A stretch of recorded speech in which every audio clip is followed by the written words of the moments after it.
Hey everyone, it's been a while since we last did a review for Vanguard, and I figure I might as well start catching up here. So just watched 4 episodes, and as you can see by the title, we'll be doing a 4 episode review in one. These episodes are old, so you guys might not be as interested, but still it provides a different perspective of review on the episode as well, and it gives a bit of discussion as well with this particular channel, so definitely more interesting there. We've been focusing so much on Yu-Gi-Oh! And I just want to get in some Vanguard stuff, but do expect some more discussions on Vanguard as well. But overall, for these 4 episodes, starting off with episode 30, we have Shingo actually joining the club. Really cool to see there.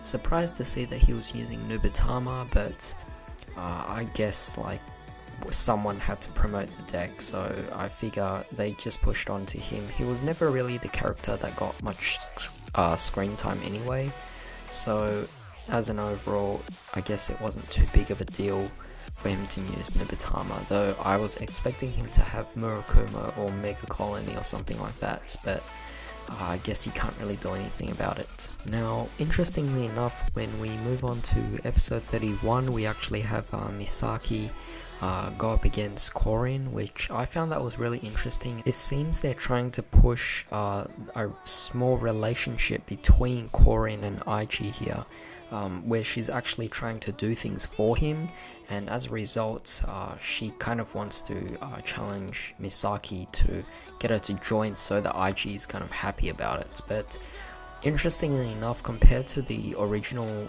Vanguard, we actually have Misaki not having much of a spotlight in the Vanguard world and her regular life, because in the original series, although she wasn't recognized or acknowledged from her school side or regular life, she was actually well known in the Vanguard world because she participated in Asia Circuit. But in this particular version, Asia Circuit was actually skipped through and Aichi was the only participating member. As a result, Misaki is actually not well known throughout the Vanguard world.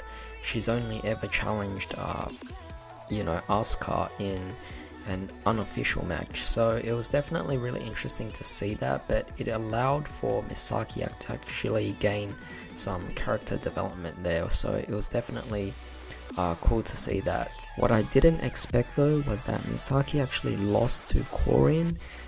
In the original, she did win against Korin, but I guess in this one the stakes were changed, so I guess she lost on purpose to actually join the club because she secretly wanted to.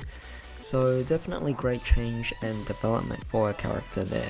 So with Misaki actually joining into the club, it obviously cemented the fact that they had 5 members, and I was surprised to see that the student council weren't as strict about it, and they just completely let it go and allowed them to actually make their club. So definitely cool to see there. It was kind of a filler in the original series, and it kind of made the whole thing prolonged and just stale. So in this one, I like how they're just pushing it to be a lot faster, and as a result we can actually enjoy more of the story and have plenty of character development as well, and plenty of screen time for everyone, so everything seems to look fair for now.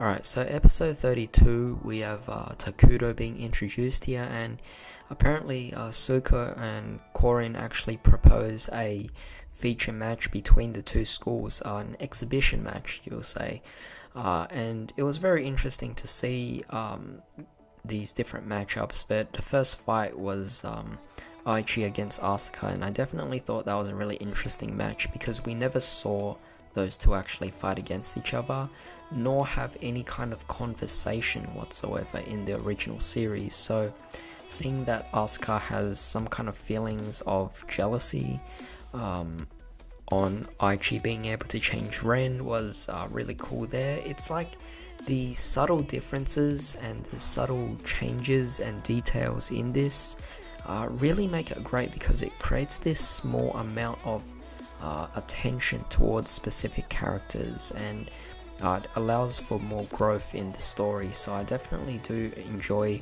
how Bushiro is actually doing that. But moving on, it's interesting to see that the dog guy is actually now kind of a main guy within the series. Of course, he's meant to be there for comic relief, but still pretty cool to see that he was able to fight alongside Fukuhara. And kind of sad to see already, but Shingo just lost off screen. Kind of unfortunate that he's not getting enough screen time.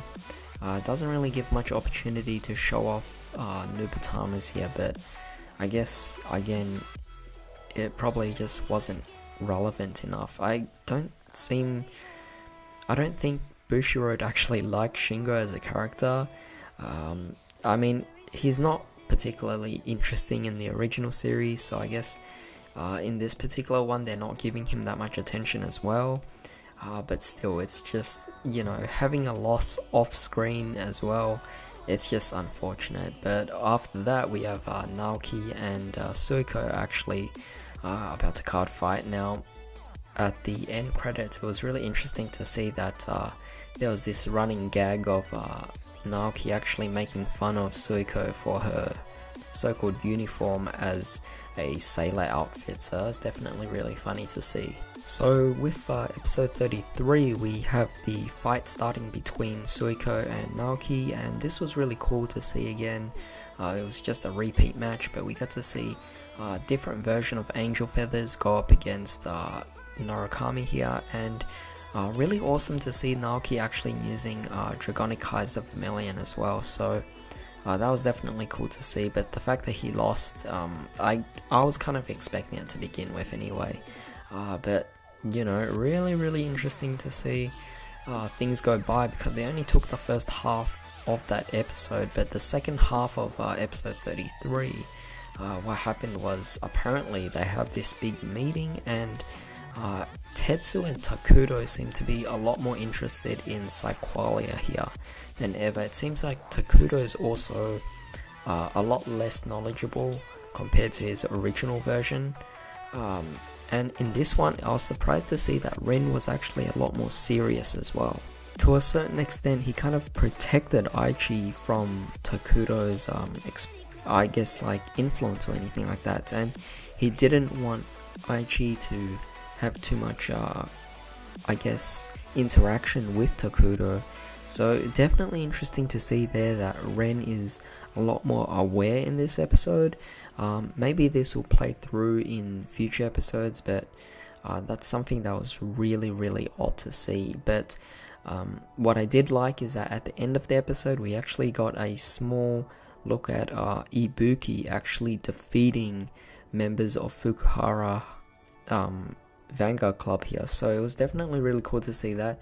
Apparently he's not part of the club, but I'll have to watch the later episodes to find out. So yeah, that's pretty much it for my review of these 4 episodes. Just wanted to be quick here because obviously these are old episodes, but still providing an interesting perspective and opening up a discussion for us to talk about these recent episodes as well. But hopefully I'll be able to review 2 more episodes tomorrow, and you know, maybe on Saturday I'll also be able to post up some other videos as well. And I don't know, I should be able to catch up with these episodes review pretty soon, but there will be a lot more Vanguard videos coming out. I'm thinking about doing a new series for comparing booster boxes for Vanguard, so if you guys are actually interested, then definitely give this video a like to let me know that you want to see that. But in the meantime, hope you guys have a great day. I'll see you next time.